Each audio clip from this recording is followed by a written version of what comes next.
1260 KDUZ News, I'm Mark Wodarczyk. Investigators from the Bureau of Criminal Apprehension and the Hutchinson Police Department have arrested a suspect in the death of a Little Falls man. The Ramsey County Medical Examiner confirmed that the victim, 30-year-old Dustin Joseph Brown of Little Falls, died of multiple gunshot wounds. Police found Brown early Monday morning at his home at a mobile park at 600 Lindbergh Drive Northwest after receiving reports of gunshots.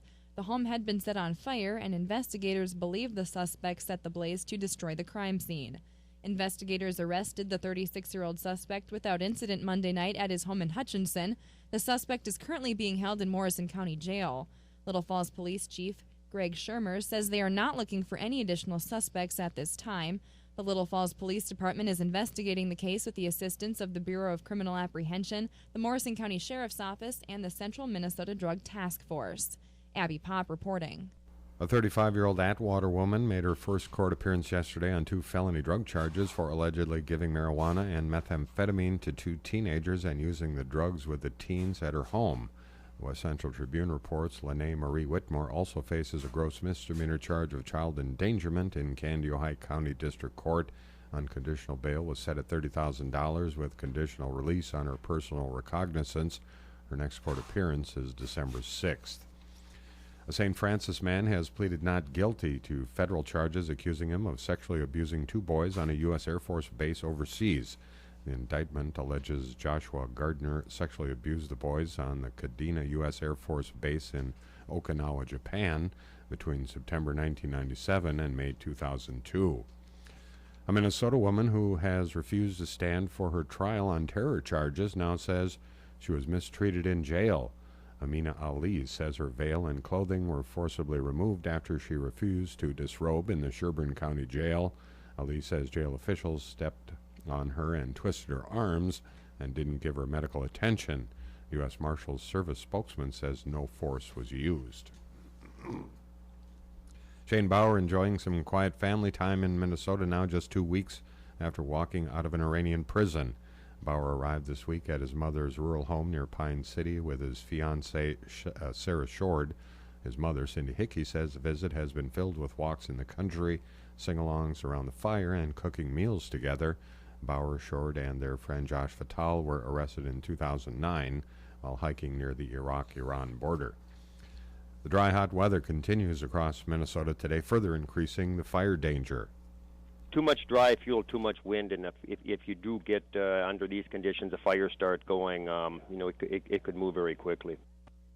Forecaster Byron Paulson urges people to think twice before starting a bonfire in areas where the grass has browned off from lack of rain. He says daytime hours are the most dangerous for outdoor burning. Minnesota is number 8 on a new list of states where a driver is most likely to collide with a deer. Brent Palm has details. The rankings from State Farm Insurance show the odds of a vehicle hitting a deer in Minnesota are 1 in 96. West Virginia tops the list, and Iowa is number 2. The report says deer vehicle collisions in the U.S. have declined 7%, but crashes are up 4% in Minnesota from last year. Deer vehicle encounters are the most likely in November, the heart of the deer migration and mating season. October is the second most likely month for a deer vehicle crash as the animals move around during fall harvest. Brent Palm reporting.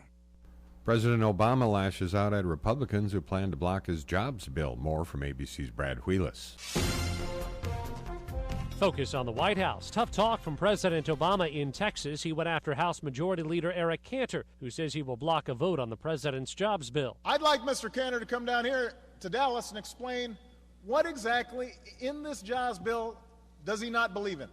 What exactly is he opposed to? Congressman Cantor says the bill won't pass as is, but he is willing to work with the president on a compromise. Senate Minority Leader Mitch McConnell says he's happy to vote on the president's jobs bill, but doesn't think it'll pass. I've noticed a number of Democrats have expressed their concerns about various parts of it.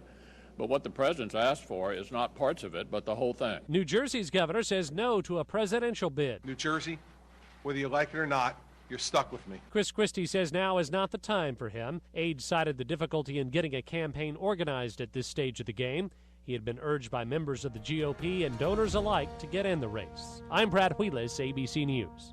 Minnesota's getting extra cash to make faster work of solving foodborne outbreaks involving salmonella, listeria, and other threats to human health. It's $1 million federal grant to boost Minnesota's food protection and rapid response team. The rapid response team really is a lead part of our response when there is sort of the early stages of a potential foodborne outbreak. This is the group that would help work with the health department and some of our other partner organizations to track that down, figure out exactly what's happening. State Ag Department's Mike Schomer says part of the new money will bolster training for quickly tracking down the source of foodborne illnesses. The first ever National Farm to School Month is taking place this October. Last year, Congress designated October as National Farm to School Month, which demonstrates the growing importance and role of farm to school programs as a means to improve child nutrition, support local farming and ranching economies, spur job growth, and educate children about agriculture and the origins of their food. More information available on their website, farmtoschool.org. A Sanford Health ad that had the Minnesota Twins crying foul when it appeared on the side of Target Center is coming down. The large illuminated sign was heavily criticized by civic leaders when it appeared last year. Minnesota Timberwolves president Chris Wright says the ad will be down by the end of the month.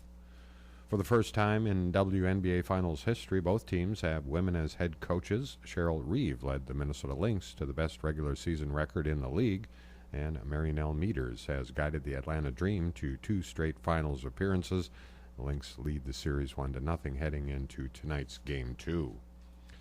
Paul Goldschmidt at a grand slam tied a franchise postseason record with 5 RBIs in the Diamondbacks' win over the Brewers last night. Here's a stretch.